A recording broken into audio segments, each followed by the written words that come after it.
Hey guys, Sean with episode 12 of the Heavy Shield. This one's titled The Relevant Warrior. I'm going to be talking about how do we maintain our sense of self worth after we leave military service? How do we stay relevant?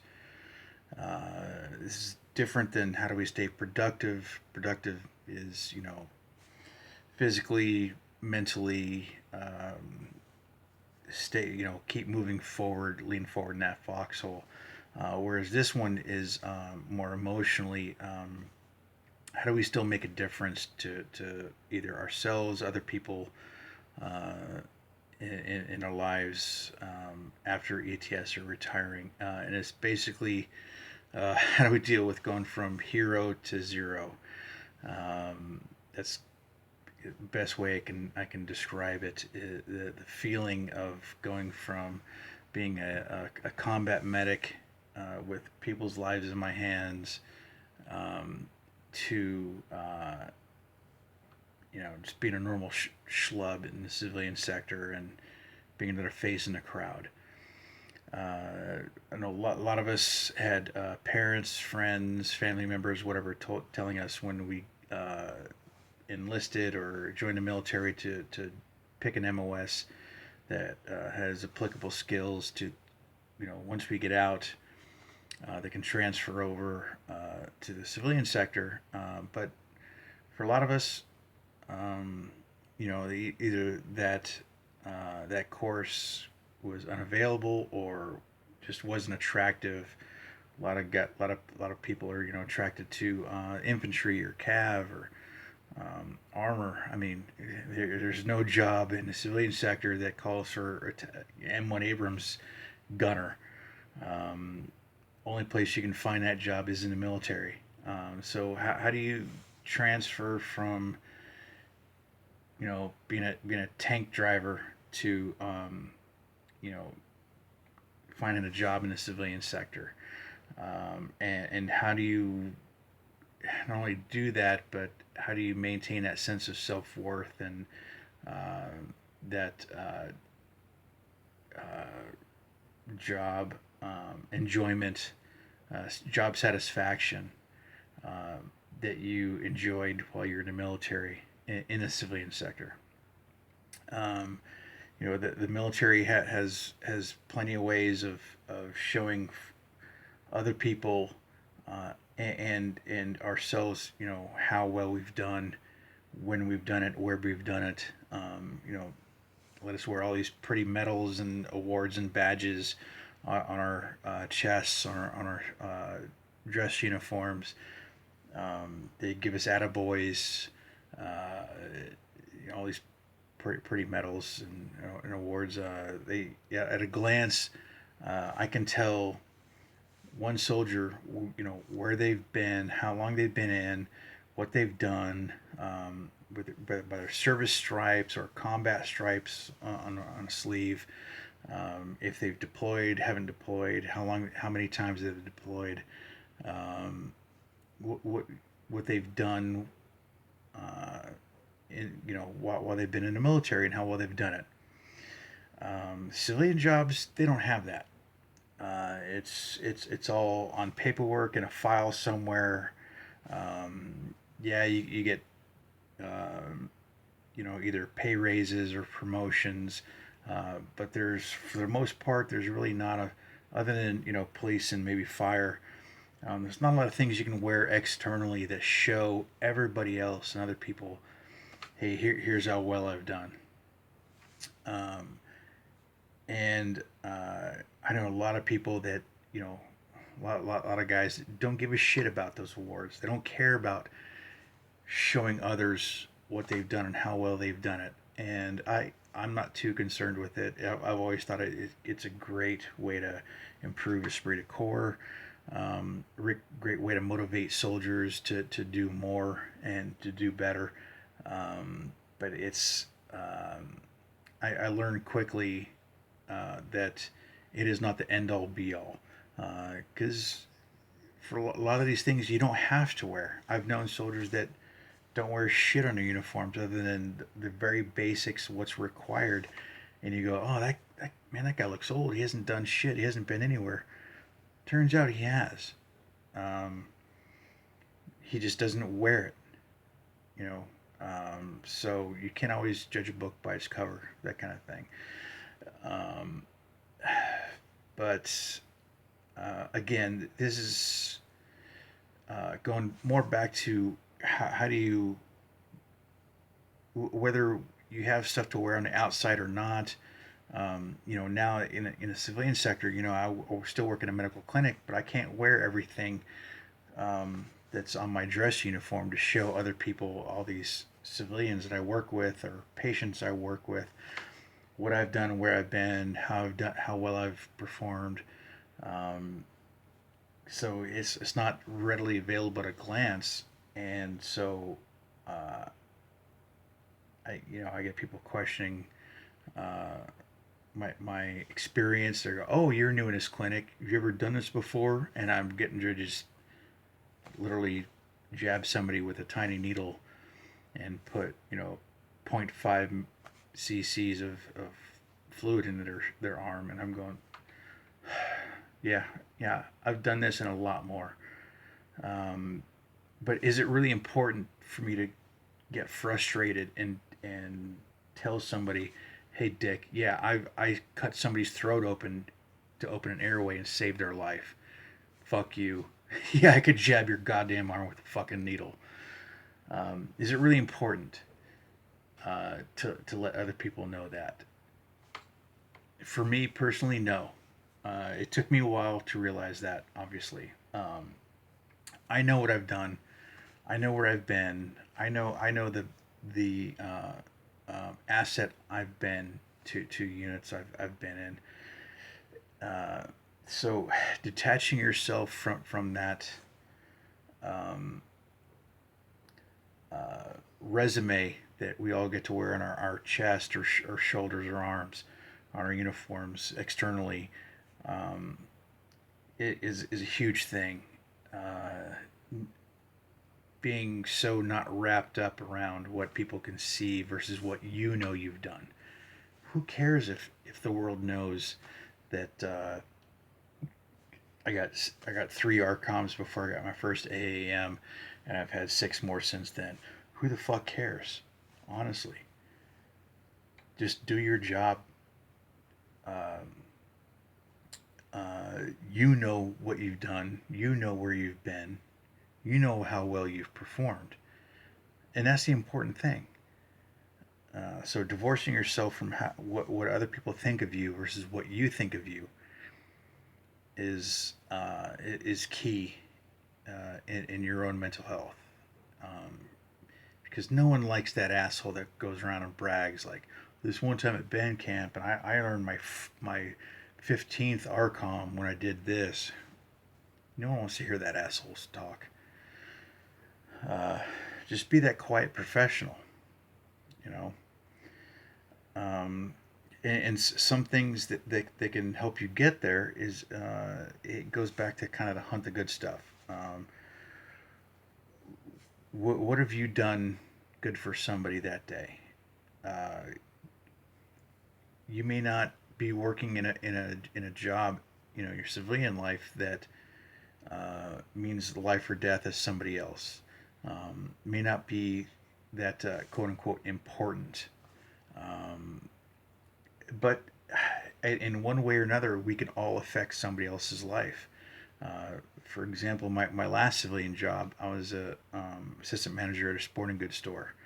Um, I fucking hated the job. It was Groundhog Week. Just every week was the same fucking thing. Monday we did this. Tuesday we did this. Thursday we got the.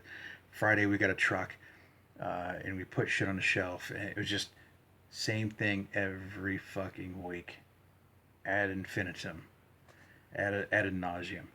Um, but I had to find good things within that job that I enjoyed just to keep me going. And some of those things were, uh, the look on kids' faces when they get excited that they're getting kitted out for a sport like say soccer. They're getting cool colored shin guards and socks and cleats and You're getting shit that matched and that fit well. Um, so it was the little things I had to look for and grab onto, and say that, hey, I am making a difference in somebody's life. I may not be saving their life, but I'm helping this 8-year-old kid get super psyched for his first year of soccer. Um, so yeah, absolutely, you can change somebody's life. That kid may have been on the fence about, oh, do I want to play sports? Do I not want to play sports? Do I not want to play soccer? But you get them you get them some cleats and socks that match, and some cool shin guards that look cool even though the socks are going to cover it. And you get them hyped for it. And I mean, who knows, maybe that kid's uh, 20 years down the road is in the Olympics playing soccer because you helped them get excited about the sport back when they're first getting into it. It's you never know what is going to help turn somebody's day or turn somebody's um, thought process on something.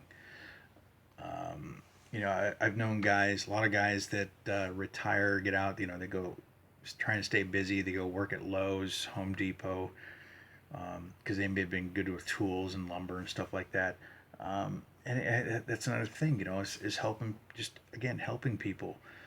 Somebody going in there lost in the sauce and going, yeah, I kind of want to, I got this project going on and here's what I want to do, but I'm fucking lost.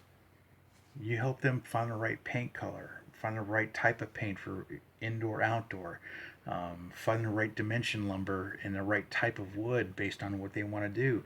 And just those positive interactions can you don't have to change somebody's life, just change somebody's day. uh, some you know Somebody comes in, just they're in a bad mood, they don't know what they're doing, they're convinced that they're going to have a bad experience going into whatever business where you're working, uh, and just your positive attitude and willingness to help them make their project or their day or whatever they're going through a little bit better, just a little bit better, maybe changes their day for the better. And therefore, maybe they go back to their work and they go, wow, that guy was awesome. He helped, really help. He went out of his way, spent an extra 20 minutes with me explaining something, and made my experience better. Maybe I'm going to pay it forward and go back to the bank and make my customers uh, days better for the rest of the day. And it's just it's a domino effect, a snowball effect. You make one person's day better, they go back to their job and they make 10 people's days better. And those 10 people go back to their jobs or their lives and make 10 people's days better. Um, yeah, I mean, it doesn't always work out that way because it's not a perfect world, but I mean, that's kind of the dream. It's work small, think locally, act globally, that kind of thing, or think globally, act locally. Um, just try and make one person's day better, through your actions. You don't have to impress them with, uh, your entire uh, military career. Um, and So, kind of along the same lines, is what if they are made aware of your military service? I've had so many people that I'm talking to, patients, or back when I worked in the sporting goods store, it's just, it comes up natural. I'm certainly not one of those people that walk around like, "Hey, I'm a vet. I'm a vet. I'm a vet." I No, I don't give a shit if people know. It's nice if they do know, whatever. But I don't ask every business I go into, whether it's from McDonald's to Home Depot, "Hey, do you do military discount?" Uh, if you do, yeah, I don't mean to disparage you or what you're doing, but I all I know is I didn't do 22 years in the military just to get 10% off of the Cracker Barrel. It wasn't my ultimate goal when I enlisted back in '99. Was fuck yeah, one day people are gonna love soldiers again, and I'm gonna get $1 off on my next meal at McDonald's. It's nice when it happens, but I'm not looking for it, right? So what do you do when somebody says thank you for your service? I'm still in the reserves, so I still wear uniform once a month, and I still stop by gas stations to get gas or get a Gatorade or whatever, either to on the way to or on the way back from drill. Um, or if I just happen to be talking to somebody and go, oh yeah, this one time when I was active duty, blah blah blah. Someone goes, oh, you're military. Oh, thank you for your service. What do you guys say in that moment when they say thank you for your service? Because for me personally, um, I don't know what the right term is for how that makes me feel. My initial thought process is it makes me feel embarrassed, but that's not right. Um, I'm not embarrassed of my service. I'm not embarrassed that they're feeling grateful. It's I honestly don't know what the term is. Uh, I didn't bring it up because I was searching for a thank you. It was just integral to the conversation, or I just had to walk into a business where while I'm wearing my uniform. So I'm not searching these thanks, uh, but on rare occasion when somebody does say thank you for your service, it took me a long time to go, how the how do I feel? That one's a tough one. I'm still working on that, on nailing a term for that. How do you feel? It's not embarrassment, but it's not chagrin. I don't know. Anyways, um, the other thing is, what do you say in reply? In any other setting, if somebody says thank you, the appropriate response is you're welcome. When I was a bartender, if I handed somebody a beer, they say thank you. I said you're welcome.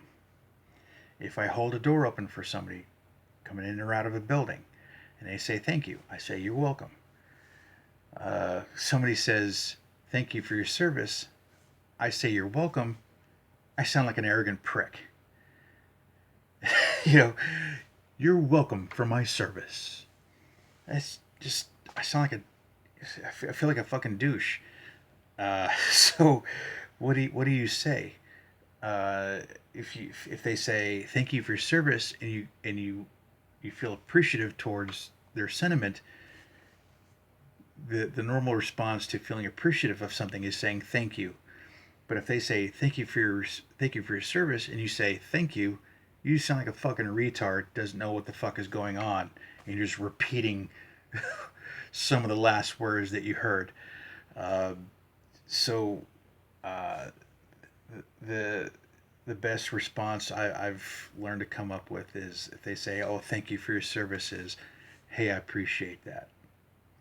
I know I've talked to a lot of other vets and asked battle buddies of mine and other guys I've met or other veterans throughout the last few years that I've met. And I said, hey, what do you guys say? And they go, yeah, that's pretty much what I've learned to say is, hey, I appreciate that. Um, so instead of coming out like an arrogant asshole, thank you for your service. You're welcome. Uh, I've learned to say, hey, I appreciate that. So if you guys have another response or a word instead of embarrassment um, that you know or heard or discovered that would better describe uh, how you feel when somebody says thank you for your service, please let me know in the comments below. Um, and that's all I got for today. It's gonna be kind of a short video.